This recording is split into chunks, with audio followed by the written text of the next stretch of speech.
Starting now, King 5 presents a Children's HealthLink Special with your host, Jean Enersen.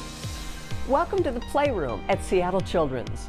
Tonight we're going to get creative and we're going to give you an intimate look at some of the extraordinary ways Seattle Children's cares for kids. Good boy. How about a good dose of dog? Shake pop. Good boy. Or a super strong shot of Spider-Man to feel better? Yeah, that's a good one. It's powerful medicine that gets miraculous results by soothing the soul Just nice and relaxing. and healing the spirit. Skilled doctors and nurses make Seattle Children's one of the best pediatric hospitals anywhere in the country. But there are other members of the team, too, whose work is sometimes inspiring, often quite entertaining, and that's what we're going to share with you tonight. One team knows how to sit and stay and fetch, and boy, did they ever know how to heal. It's a pretty cushy commute to a job with plenty of perks. Do you want to go see Marcus? Not only will treats be shared, but so will plenty of pampering. Leroy. And then, the ultimate payoff, Hi. Who's that, Leroy? making kids smile. Do you know what kind of dog he is? What kind? He's a dapple-coated wiener dog. Gordon Knight and his furry friend, Leroy, You want to pet this guy? Yeah? regularly make the rounds at Seattle Children's Oh, is he soft? Yeah. to lighten the mood in hospital rooms heavy with medicine and machinery. It's just so neat to see the kids respond to the small Leroy, and Leroy will snuggle with them and do tricks and play with them. For the moment, 5-year-old McCoy can forget his dialysis and focus on the fun with Leroy. Shake pop. Good boy. He's a trained entertainer whose act includes costumes that change with the seasons. Can you fly in the reindeer costume? He thinks he can. Hey, Leroy, give me 5. It's one of many visits Leroy and Gordon will make today with bells on. For Peter Empey and his family, it signals a touch of home. I have a radiation ridge back. They've been in and out of the hospital ever since Peter was 2.5. His latest stay will last 5 weeks. What tricks does your puppy know? Oh, she doesn't know any tricks. It's a lot of the extras that really have made the 5 weeks in each time that we've been here amazing. Being a dog family ourselves, that is just a very nice bit of home. And it's those little touches that really can make a yucky situation be palatable. Leroy and Gordon aren't the only pet partners at Seattle Children's. Good boy. They're one of 12 teams in the visiting dog program coordinated by Christy Dudsnick. Are you ready to meet Patty? All right, he's ready to meet you too. She works alongside Patty and witnesses every day what these companions can do. They touch people on a level that we can't touch each other. They are right here in the present and they are all in. They are right there with you every step of the way. Their teamwork comes to light as they meet with little Lauren and her physical therapist. There you go. Now reach a little farther for him. Cerebral palsy limits the 4-year-old's mobility, but with Christy's guidance, Patty will encourage her to reach out. Pour something? A little bit. But first, he has to stand a little taller than usual. Patty, you want to get on a Bosu? He's never done it. Pads, we're going to work on your core. Step and step. A well-behaved Patty makes the work appear effortless, but it takes plenty of training to become a top dog in animal-assisted therapy. It really comes down to their temperament. And that's why you will see different breeds doing this, because they have the right temperament. You guys did it? What Patty learned to do, Christy shares with others at her Woodinville school, Healing Paws. Remember, I want you to move together, okay? I train the handlers to then train their animals. Very nice, Nancy. Nice dog. Let's go meet the nice dog.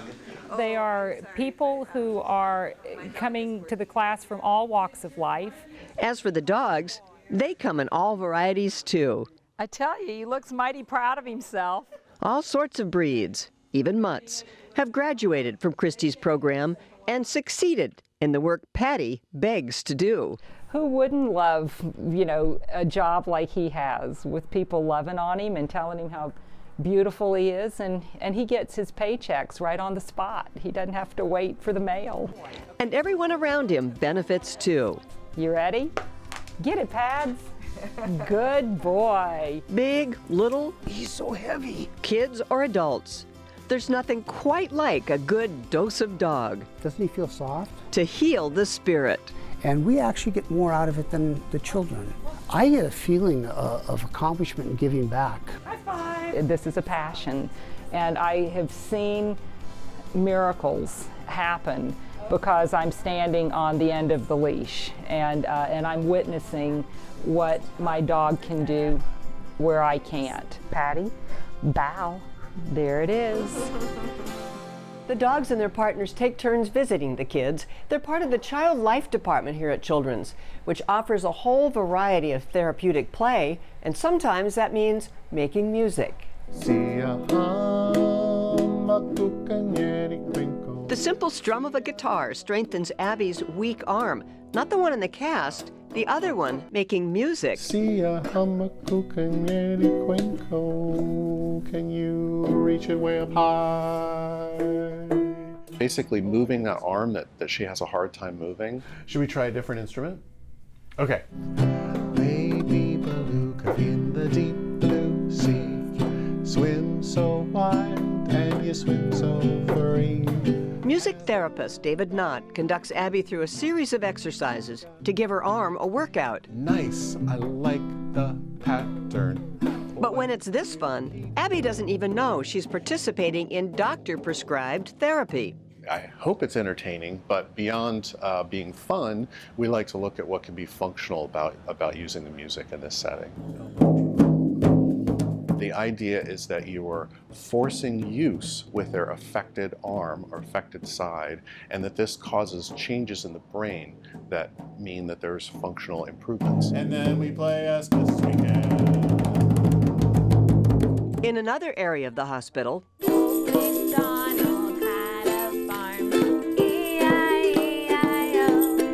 patients move to the beat of a different drummer.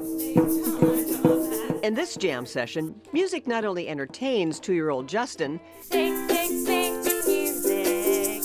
it also keeps him active during cancer treatment. When he first came to the hospital, he was really, really scared. Now, I mean, he is just ready to play at the drop of a hat. Boom. Betsy Hartman is also a music therapist at Seattle Children's. She's assigned to the cancer care unit. The bonus of music is that it has this ability to get to the soul. Down came the rain and washed the spider out. You might feel comforted.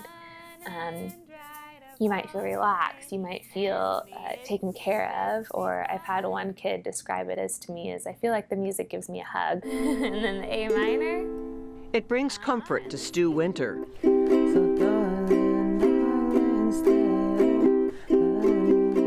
Learning to play the song Stand By Me on the ukulele reminds him of family. It makes me feel like I'm playing at home with my sisters and all.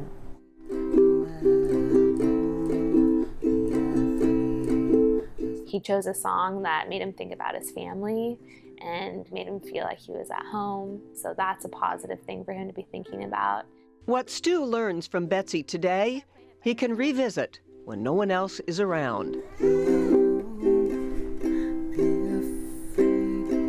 So my goal with him is to equip him with the tools and the ability to play an instrument so that he can have an outlet, an independent outlet. So I don't even have to be with him. Every note played delivers a resounding dose of medicine. Basically relaxing, calming, comforting. And that's music to everyone's ears.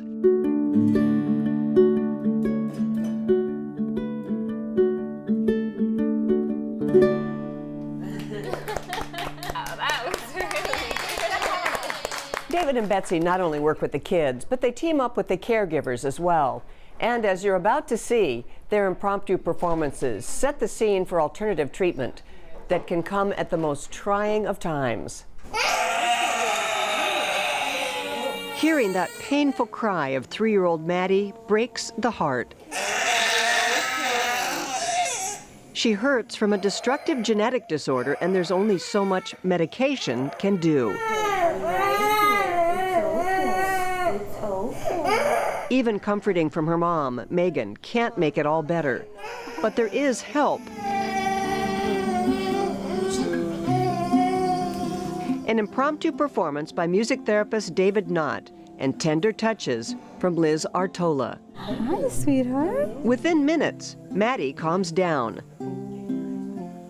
Silence brings relief to the whole room. As a mom, that makes me feel incredible. Megan calls on Liz regularly now to treat Maddie with acupressure and acupuncture. You only have to see it once to have it in your mind like, oh, she's having bad pain, you better page acupuncture right now. I sort of see this as a complementary and integrative form of therapy. So we are an add-on, and we don't take away from whatever is already happening here. Inpatient acupuncture started at Seattle Children's as a pilot program. It became so popular and so often requested by parents, Liz and her colleague now visit patients throughout the hospital 5 days a week. This is an option for patients that they can add on to whatever else is happening as part of their care plan. And patients have the ability to say yes or no to us. So I feel like, we're in partnership. Often when Liz does her work, she's accompanied by music therapists. The soft sounds of a harp help set the scene for a treatment that balances the body. When the body is in balance and in harmony, you feel good. There's no issues, but it's thought that when the body is out of balance, that sort of discomfort, disease sort of occur. And so the idea is that by doing acupuncture or acupressure or other modalities, that you sort of bring the body back into homeostasis or back in balance. Acupuncture involves applying needles, magnets, or hand pressure to various points throughout the body to ease a variety of problems, including pain and anxiety. All right, so nausea, stomach pain, anything else? It works for Fiona Lynch, who says there are no side effects except feeling better and that the needles don't hurt at all. No, it doesn't hurt at all. It's like a little tiny poke, but it's like as thin as your hair, so you don't feel anything. Acupuncture helps Fiona deal with her Crohn's disease. And then one on the arm. It makes me feel more relaxed and it helps my nausea a lot. I feel like it helps my stomach. She sees Liz often. Just go up here. And welcomes the extra care that comes with a friendly face. I know I can always talk to her and I know she'll help me with the acupuncture.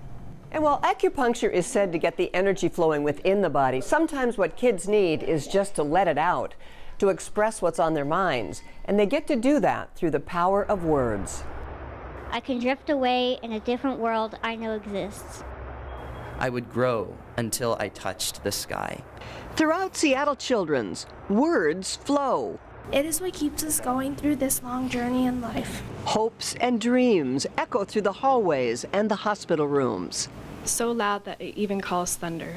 From the youngest of patients come poignant thoughts shared through poetry. They're as smooth as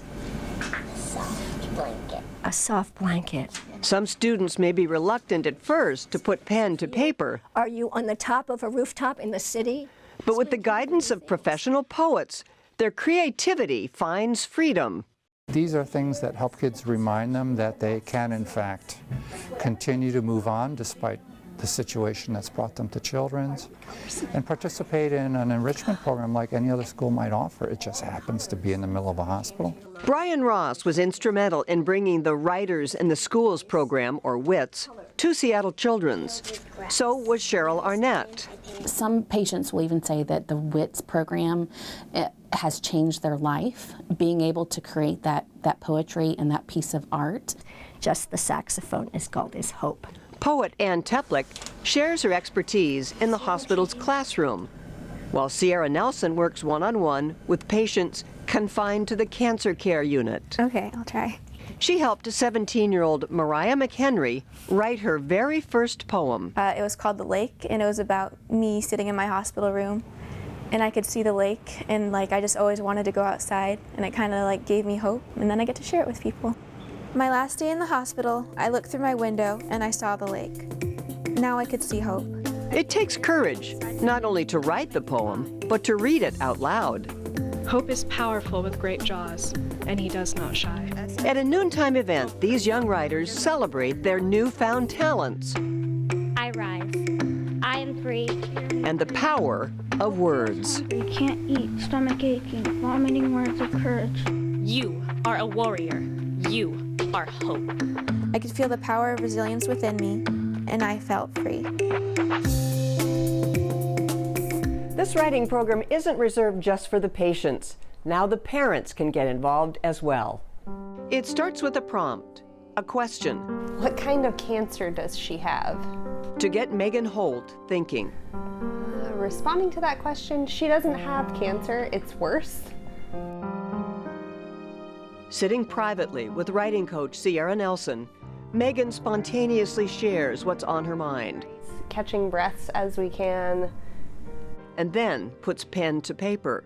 We're just floating along and trying to stay in the present moment instead of worrying about her impending death, which should have already happened.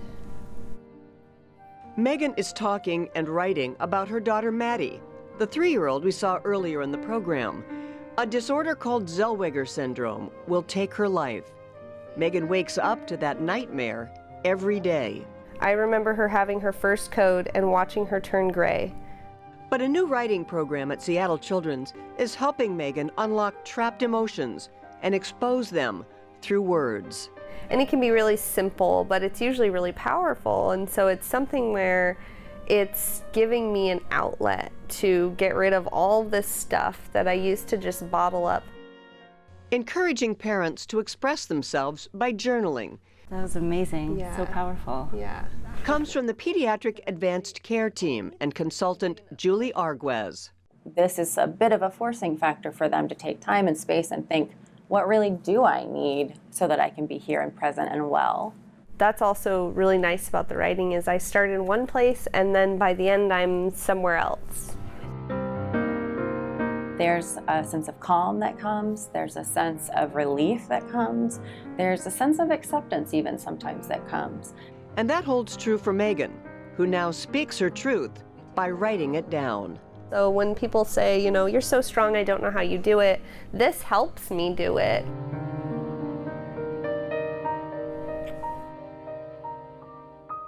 The Pediatric Advanced Care Team that is in charge of the writing program also brings special guests to the hospital. Not Russell Wilson, who does come every Tuesday, but people even more powerful. Hard to believe, I know, but it's true. So here we go. Once he puts the mask on, this professional actor gains superpowers to fight pain and suffering. Hey guys, how's it going? And bring goodness to a universe populated by little patients. Oh yeah, nice and strong. Yeah, that's a good one. It's a role in which Clayton Michael rules. It makes me feel like I've really made it as a performer. Blow it up. When Clayton's not on stage working for the local theater company Livewires, he volunteers to play a variety of parts at Seattle Children's. Can you put your hands up?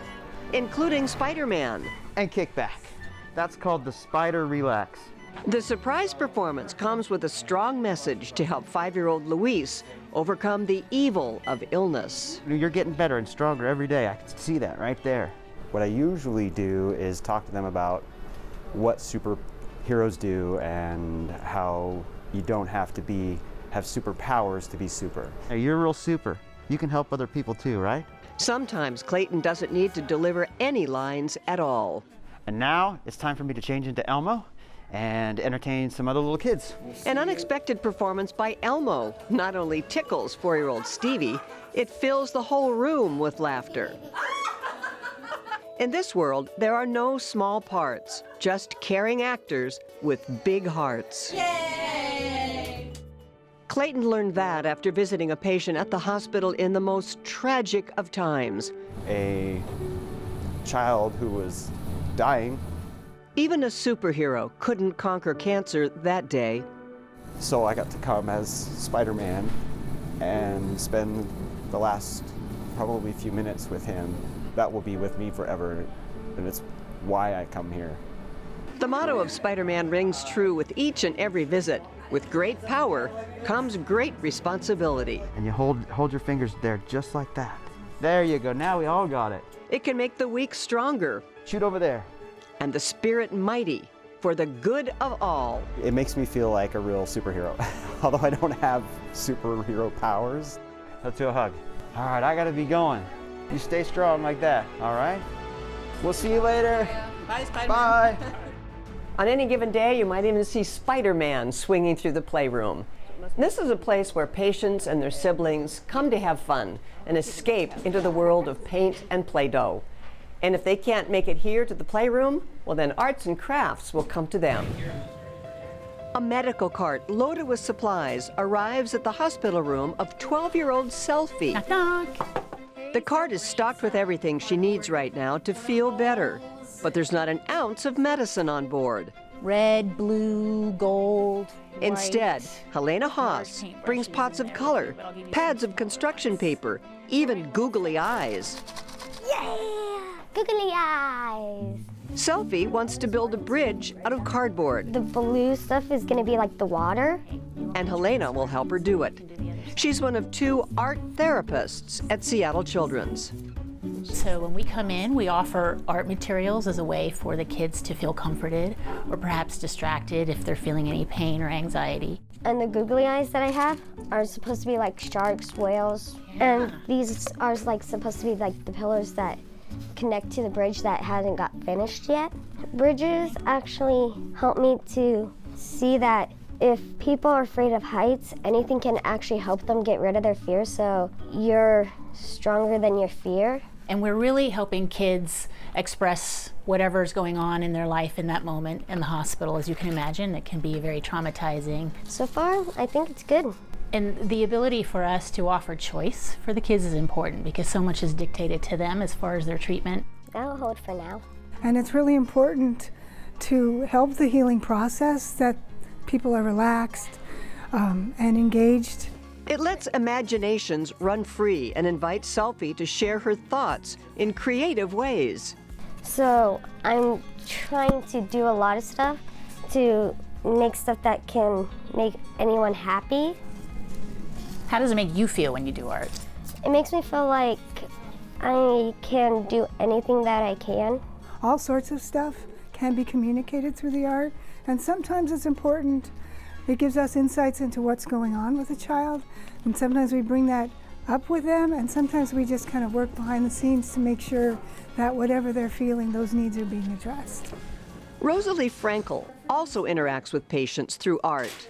I wanted to work on mandala making. It sounds like a sophisticated word. All it means is a circle design. And there's something about circles that is really relaxing in number. Sketching abstract figures helps 14-year-old Preston cope with his long stay in the hospital. Oh, it's just really exciting to have a distraction from all the pain and medicine you have to take, and just nice and relaxing. Sometimes seems to help more than the medicine does. Over in Jalen's room, it's cancer that keeps him from playing like other kids. What should we do today? A weird face. Weird face? So we'll both make faces? What expression do you want on the one I make? Don't make it too hard for me. Any expression. I guess try to make a funny face. With just a few strokes of color, Jalen can share a playful moment with Rosalie and express what's on his mind without ever saying a word. It's the wallabeast. Jalen's drawing of a character who eats a lot of sketty and butter. She's always hungry. She's always hungry. Yeah. Speaks volumes to Rosalie and his mom, Robin. Like, you know, today he was hungry and he just, you know, he's got a mouth sore and it's hard to eat, and I feel like this is the first time he's ever drawn a person that was eating and storing food, had powers to grab food whenever it wanted, and you know, those are to me like things that Jalen was just grappling with today. So I feel like a lot of things that are on his mind come out in his artwork. It's art any parent can appreciate. What'd you add? There were more chins. And with the help of a trained therapist, it can erase the pain and inspire the body to heal. The more we know about them, the more we can provide what they need. The sky's the limit, right? And patients aren't the only ones who get to share their artistic talent. Sometimes the doctors get pretty creative too, only you have to have surgery to see it. See how it's already right there? With a scalpel in hand, Dr. Kimberly Reilly can make an incision with precision. Okay, excellent. Any type of operations in the chest and abdomen that don't involve the heart. Not only is she a skilled pediatric surgeon, she's also an artist of sorts. You know, it's almost like making snowflakes. Although I've tried to make actual snowflakes and it doesn't go so well.